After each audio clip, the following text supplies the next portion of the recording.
आज का वचन, पहला पाठ राजाओं का दूसरा ग्रंथ, अध्याय 22 पद संख्या 8 से 13 और 23 का 1 से 3। प्रधान याजक हिल्किय्याह ने सचिव शाफान से कहा, मुझे प्रभु के मंदिर में संहिता का ग्रंथ मिला है। हिल्किय्याह ने शाफान को वह ग्रंथ दिया और इसने उसे पढ़ा।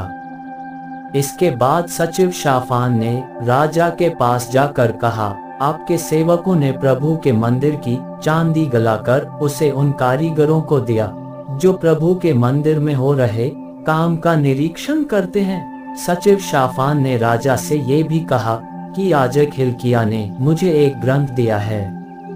शाफान ने उसे राजा को पढ़कर सुनाया। जब राजा ने सुना कि संहिता के ग्रंथ में क्या लिखा है, तो उसने अपने वस्त्र फाड़कर याजक हिल्किय्याह, शाफान के पुत्र कहीकाम, मीकाया के पुत्र अकबोर, सचिव शाफान और अपने दरबारी असाया को यह आदेश दिया, तुम लोग जाओ। जो ग्रंथ हमें मिल गया है उसके विषय में परामर्श करो। जनता और हमारे पुरखों ने उस ग्रंथ की आज्ञाओं का पालन नहीं किया और उसमें जो कुछ लिखा है उसके अनुसार आचरण नहीं किया, इसलिए प्रभु का बड़ा क्रोध हम पर भड़क उठा। राजा ने यहूदा और यरूशलेम के नेताओं को बुला भेजा और वे उसके पास एकत्र हो गए। राजा प्रभु के मंदिर गया। यहूदा के सब पुरुष, यरूशलेम के सब निवासी, याजक और नबी और छोटों से लेकर बड़ों तक सभी लोग राजा के साथ थे। उसने विधान का ग्रंथ जो प्रभु के मंदिर में पाया गया था पूरा पढ़ सुनाया। राजा मंच पर खड़ा हो गया और उसने प्रभु के सामने ये प्रतिज्ञा की कि हम प्रभु के अनुयायी बनेंगे। हम सारे हृदय और सारी आत्मा से उसके आदेशों, नियमों और आज्ञाओं का पालन करेंगे और इस प्रकार इस ग्रंथ में लिखित विधान की सब बातें पूरी करेंगे। सारी जनता ने विधान का आज्ञा पालन करना स्वीकार किया। यह प्रभु की वाणी है।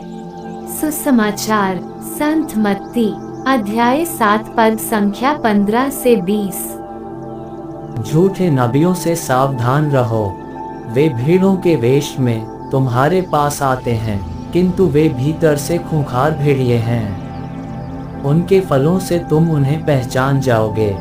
क्या लोग कंटीली झाड़ियों से अंगूर या ऊंट कटारों से अंजीर तोड़ते हैं? इस तरह हर अच्छा पेड़ अच्छे फल देता है और बुरा पेड़ बुरे फल। अच्छा पेड़ बुरे फल नहीं दे सकता और न बुरा पेड़ अच्छे फल।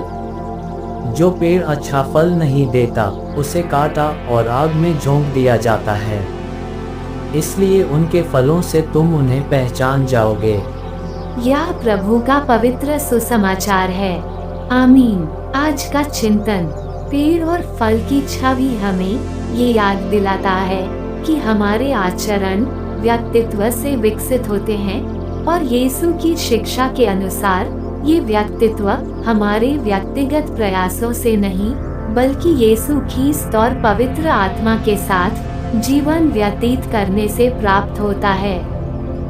जब हम सिर्फ अपने व्यक्तिगत प्रयासों पर ही सीमित होते हैं, तब हमें असफलताओं का सामना करना ही पड़ता है।